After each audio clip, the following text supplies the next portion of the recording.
La primera que yo le voy a hacer es ¿qué opina sobre lo que escuchó recién, el debate que se dio aquí dentro del recinto? Bueno, creo que hubo exposiciones y parte del debate bien fundado, pero también hubo mucho de mamarracho, porque la verdad que lo que nosotros estamos planteando es el doble carácter, digamos. Por un lado, el carácter técnico. Este proyecto es inconstitucional, porque viola el estado de inocencia, porque en nuestro país, por lo pronto, hasta que se cambie la Constitución, una persona es inocente hasta que no tenga sentencia condenatoria firme, esto es, Corte Suprema de Justicia de la Nación. Ni primera instancia, ni auto de procesamiento, ni segunda instancia, ni doble conforme, ni nada de ese tipo. Y el segundo aspecto es el aspecto coyuntural político. Recién escuchaba que en el TEI pasaban en la parte donde Los Penato plantea que en el 2016 Cristina no estaba condenada. Claro, es cierto, pero en el 2016 el proyecto de Los Penato decía auto de procesamiento y Cristina sí tenía auto de procesamiento en el 16. De hecho, la cronología del proyecto de ficha limpia fue variando y evolucionando a medida que evolucionaba el estado procesal de Cristina y a medida también que cambiaba el estado procesal de Mauricio Macri en las diversas causas. Entonces, el carácter político es la proscripción del peronismo una vez más en la Argentina, en este caso en cabeza de quién puede representar y quién puede acumular la mayor cantidad de votos. Recordemos que los derechos políticos, y este es un proyecto que afecta a derechos políticos, por eso se necesita en el Congreso una mayoría agravada, que también te lo pide la Constitución, porque los derechos políticos que emanan de la soberanía del pueblo solamente en supuestos excepcionales pueden ser limitados. Porque del voto popular emana el resto de los derechos.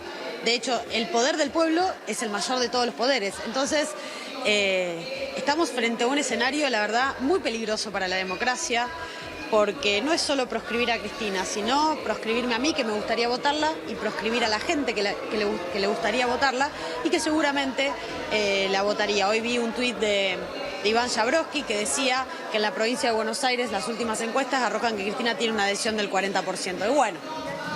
Y bueno, vuelve a pasar en nuestro país que cuando la cosa anda mal económicamente, estamos viendo empresas en concursos preventivos de crisis, estamos viendo despidos, estamos viendo que un índice de inflación que no es fidedigno, si no miremos el IPC de Cava y miremos que tiene un 17% el año pasado de diferencia con el INDEC, eso nunca se ha visto, lo sé porque negocio paritarias en referencia al IPC de Cava, y quedó arriba del INDEC en 17 puntos, nunca visto. Estamos teniendo graves problemas de desocupación. En el Estado se despidieron 40.000 personas que no fueron a trabajar al empleo privado, los despedidos del Estado, como decía la ley Bases. También eso habría que revisarlo en el Congreso. La ley Bases decía que te iban a despedir del Estado y ibas a pasar al empleo privado, pero en el empleo privado despidieron a 200.000. Entonces, bueno, creo que esta realidad, el dólar, la deuda, esta realidad acuciante había que taparla con persecución una vez más y eso es ficha limpia. Vanessa, ¿cómo estás? Te saluda Noelia Barral Grijera desde el estudio. ¿Crees que, bueno, todo indica que hoy el gobierno... Hola, Noé, ¿cómo estás? Bien, todo indica que el gobierno con sus aliados hoy va a tener esta media sanción. ¿Qué crees que va a pasar en el Senado?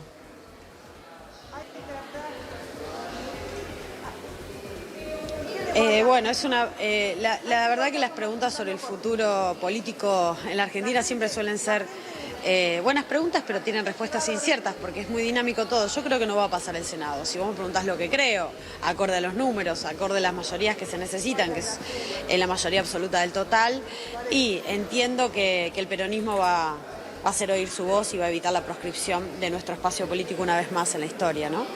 Deseo eso también. ¿Pensás que, porque bueno, el peronismo viene bastante golpeado en cuanto a señales de unidad, ¿pensás que también puede operar esto como una señal de unidad en la Cámara Alta?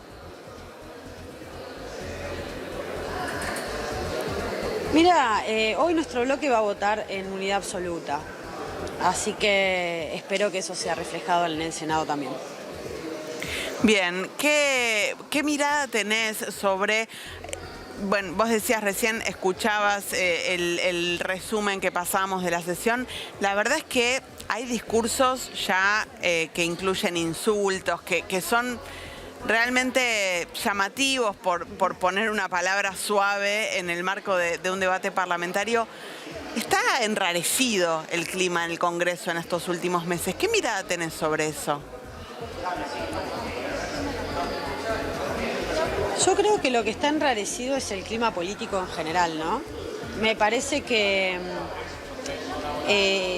cuando Milei asume el gobierno, lo asume imprimiendo una lógica que podríamos decir que es una lógica que se viene pretendiendo hegemónica en otros países del mundo. Bueno, Trump, bueno, Orbán en Hungría, bueno, en Italia otro tanto, en donde casi como una lógica científica, a la violencia se responde con más violencia, a la bravuconada, una bravuconada mayor, el insulto en cabeza del presidente de la nación, el desprestigio de nuestro país en otros países del mundo, y eso tiene un efecto sobre la sociedad, y eso tiene un efecto también en cada ámbito político. Si vos me preguntás a mí, siento que la política, y no solo la moneda, se devalúa en nuestro país, pero nosotros tenemos una obligación también de apostar a la paz, y entonces también esa obligación de apostar a la paz es fundamental. Nosotros no podemos responder con violencia a la violencia que emana del Poder Ejecutivo. No podemos responder con violencia a los mayores niveles de inseguridad, no podemos responder con violencia. La política tiene que responder con militancia y con mayores niveles de organización, y creo que esa sería nuestra apuesta. Bien. Y nuestra responsabilidad, sí. ¿no? Sí, bueno, totalmente, totalmente. Muchas gracias, Vanessa, por estos minutos. Siempre es un placer hablar con vos. Gracias. No, muchísimas gracias a ustedes y un gran saludo a toda la audiencia. Gracias.